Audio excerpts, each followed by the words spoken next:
Selamat berjumpa lagi dengan saya Pak Leo dalam video pembelajaran Pendidikan Agama Katolik dan Budi Pekerti kelas 8. Materi kita kali ini adalah Gereja sebagai tanda dan sarana penyelamatan manusia. Untuk mengawali pertemuan ini, marilah kita buka dengan doa pembuka. Kita doakan bersama-sama. Dalam nama Bapa dan Putra dan Roh Kudus. Amin. Tuhan Yesus, Engkau menghendaki agar semua orang beroleh keselamatan sejati. Oleh karena kehendak-Mu itu, Engkau berkenan menyediakan bagi kami sakramen-sakramen keselamatan di dalam gereja. Kami mohon bimbinglah kami dalam pelajaran hari ini, agar kami dapat mengenal dan memahami sakramen keselamatan yang Engkau tawarkan kepada kami. Apa yang terjadi selanjutnya kami serahkan seturut kehendak-Mu, karena Engkaulah Tuhan kami. Amin. Dalam nama Bapa dan Putra dan Roh Kudus. Amin.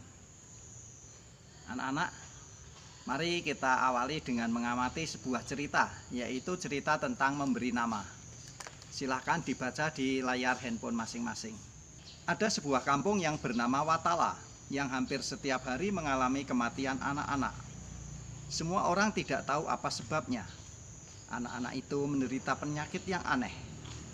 Di desa itu ada anak kembar laki-laki dan perempuan yang bernama Mangsa Harimau dan Hanyut Kehilir. Dasar sudah nasib. Pada suatu saat mereka lengah, anak laki-laki itu bermain di luar kampung dan diterkam harimau. Anak perempuannya pergi mandi ke sungai bersama teman-temannya, lalu hanyut kehilir dan mati. Pada suatu malam, seorang yang bernama Mapawa bermimpi. Ia mendengar suatu suara yang memanggil-manggil namanya. Ternyata ia dipanggil oleh seorang kakek yang berjenggot serba putih. Kakek itu menyuruhnya supaya sejak saat itu ia menjadi penyelamat dan pemimpin orang-orang sekampung. Tugasnya antara lain ialah selalu siap mendatangi rumah-rumah yang kelahiran bayi dan menyuruh orang tuanya segera memberikan nama untuk bayi-bayi mereka. Mapawa yakin bahwa Dewa sendiri telah mendatangkan dan memberikan tugas untuk menyelamatkan nyawa orang-orang yang sekampung dengannya. Sejak saat itu, ia selalu siap mendatangi rumah-rumah yang kelahiran bayi dan menyuruh para orang tuanya segera memberikan nama untuk anak-anaknya, atau ia sendiri langsung memberikan nama untuk anak-anak itu. Nama yang diberikan selalu bermakna yang baik seperti selamat, sentosa, dan sebagainya. Mapawa merasa senang bahwa ia dipanggil Dewa untuk menyelamatkan dan memimpin orang-orang yang sekampung dengan dia. Nah, unik ya ceritanya, cerita tentang memberi nama itu. Mari untuk mendalami cerita ini tentang menyelamatkan orang lewat memberi nama, silahkan buat 2 pertanyaan. Ya, ada 5 pertanyaan di sini. Kita mulai dengan pertanyaan yang pertama. Siapakah Mapawa itu? 2. Mengapa nama memiliki arti yang penting? 3. Mengapa orang harus memberi nama anaknya dengan nama yang baik? 4. Siapakah kakek yang menjumpai Mapawa dalam mimpinya? 5. Apa makna cerita ini bagi kita? Mari anak-anak kita jawab satu persatu ke 5 pertanyaan tadi. 1. Siapakah Mapawa itu? Mapawa adalah tokoh dari desa Watala yang mendapat tugas istimewa untuk memberi nama kepada bayi yang baru lahir di desanya. 2. Mengapa nama memiliki arti penting? Karena nama adalah doa dan harapan untuk orang itu. Mengapa orang harus memberi nama anaknya dengan nama yang baik? Supaya anak itu mempunyai nasib yang baik di kemudian hari. 4. Siapakah kakek yang menjumpai Mapawa dalam mimpinya? Kakek itu adalah utusan Dewa yang meminta Mapawa menyelamatkan anak-anak yang baru lahir di kampungnya dengan memberi nama yang baik. 5. Apa makna cerita ini bagi kita? Kita harus selalu berbuat baik kepada orang lain dan mau membantu dan menyelamatkan mereka. Ya anak-anak, kali ini kita tidak membuka kitab suci, melainkan membuka salah satu dokumen gereja yang bernama Lumen Gentium. Lumen Gentium adalah konstitusi dogmatis tentang gereja yang diterbitkan setelah Konsili Vatikan II, jadi hasil dari Konsili Vatikan II. Mari kita buka Lumen Gentium artikel yang ke-1 dan yang ke-9. Mari kita baca artikel 1. Terang para bangsalah Kristus itu. Maka konsili suci ini yang terhimpun dalam Roh Kudus ingin sekali menerangi semua orang dengan cahaya Kristus yang bersinar pada wajah gereja dengan mewartakan Injil kepada semua makhluk. Namun, gereja itu dalam Kristus bagaikan sakramen, yakni tanda dan sarana persatuan mesra dengan Allah dan kesatuan seluruh umat manusia. Maka dari itu, menganut ajaran konsili-konsili sebelum ini, gereja bermaksud menyatakan dengan lebih cermat kepada umatnya yang beriman dan kepada seluruh dunia, manakah hakikat perutusan bagi semua orang. Keadaan zaman sekarang lebih mendesak gereja untuk menunaikan tugas itu, yakni supaya semua orang yang dewasa ini tergabung secara lebih erat berkat berbagai hubungan sosial, teknis, dan budaya, memperoleh kesatuan sepenuhnya dalam Kristus. Mari kita lanjutkan dengan Lumen Gentium, artikel yang ke-9. Di segala zaman dan pada semua bangsa, Allah berkenan akan siapa saja yang menyeganinya dan mengamalkan kebenaran. Namun Allah bermaksud menguduskan dan menyelamatkan orang-orang, bukannya satu persatu tanpa hubungan satu dengan lainnya. Tetapi Ia hendak membentuk mereka menjadi umat yang mengakuinya dalam kebenaran dan mengabdi kepadanya dengan suci.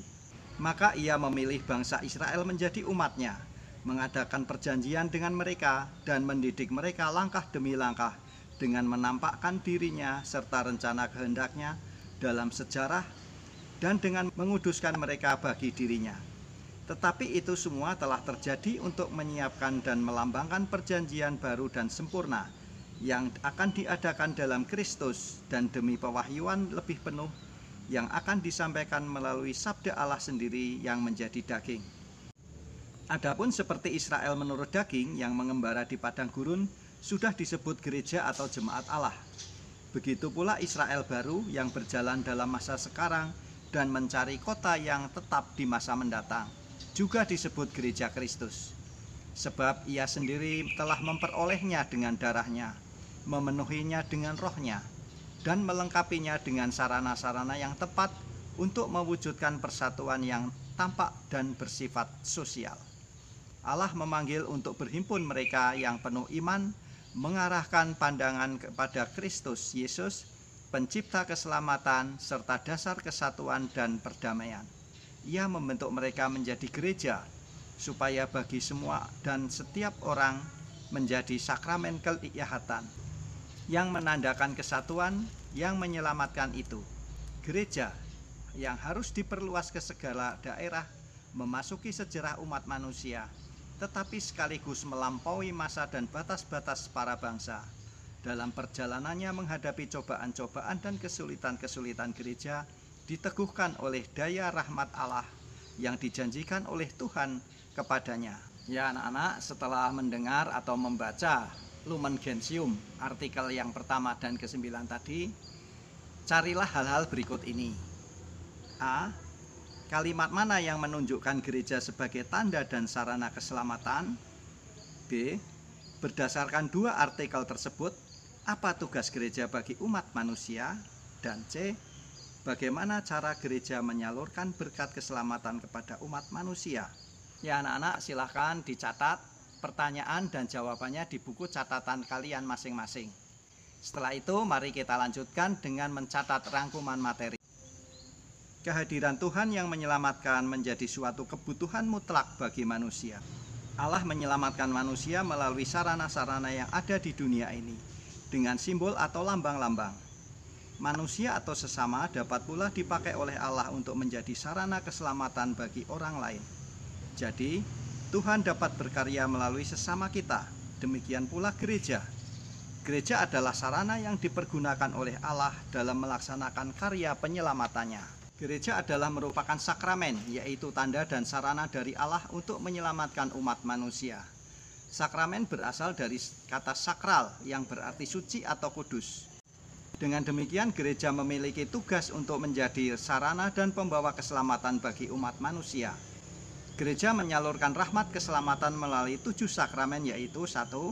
Sakramen baptis atau permandian, 2. Sakramen krisma atau penguatan, 3. Sakramen ekaristi atau sakramen maha kudus, 4. Sakramen tobat atau pengampunan dosa atau rekonsiliasi, 5. Sakramen imamat atau tahbisan, 6. Sakramen perkawinan atau pernikahan.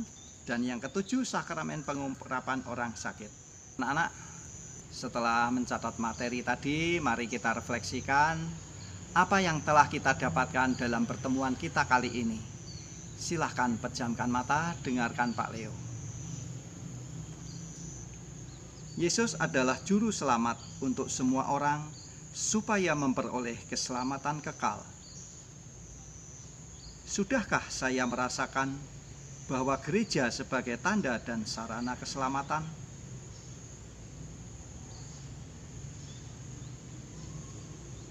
Bagaimana cara gereja menyalurkan keselamatan itu? Pernahkah saya menjadi alat untuk memberikan keselamatan pada orang lain? Apa yang dapat saya lakukan untuk menyalurkan berkat keselamatan pada orang lain? Silahkan direnungkan dan dipikirkan, kemudian tulis hasil refleksi kalian pada buku catatan. Buka mata kembali. Mari kita catat tugas berikut ini. Tugas 27, keselamatan. Ceritakanlah pengalamanmu ketika menyelamatkan orang lain. Gunakan pertanyaan panduan berikut ini. Kapan? Siapa yang saya selamatkan? Apa bentuk keselamatan yang saya lakukan? Bagaimana saya menyelamatkan orang itu? Dan apa manfaatnya buat saya? Silahkan ditulis dalam bentuk cerita, bukan dengan menjawab pertanyaan-pertanyaan panduan tadi ya. Baik, setelah mencatat tugas 27 itu, mari kita tutup pertemuan kita dengan doa penutup. Kita doakan bersama-sama ya, jangan cuma Pak Leo yang berdoa. Mari kita hening sejenak. Dalam nama Bapa dan Putra dan Roh Kudus, amin. Allah Bapa yang Maha Baik, kembali kami bersyukur kepadamu atas penyertaan-Mu pada hari ini. Ajarilah kami ya Tuhan, agar kami mampu menjadi sarana keselamatan bagi orang lain dan siapa saja yang membutuhkan bantuanku. Pakailah diri kami sebagai alat-Mu Tuhan dalam mewartakan karya keselamatan-Mu. Apa yang terjadi selanjutnya kami serahkan seturut kehendak-Mu demi Yesus Kristus Tuhan kami. Amin. Dalam nama Bapa dan Putra dan Roh Kudus. Amin. Ya anak-anak, selesailah pertemuan kita hari ini. Jangan lupa kerjakan tugas 27 itu, lalu kirimkan jawaban tugasnya ke gurumu ya. Baik, sampai jumpa lagi dalam pertemuan yang selanjutnya. Berkah dalam.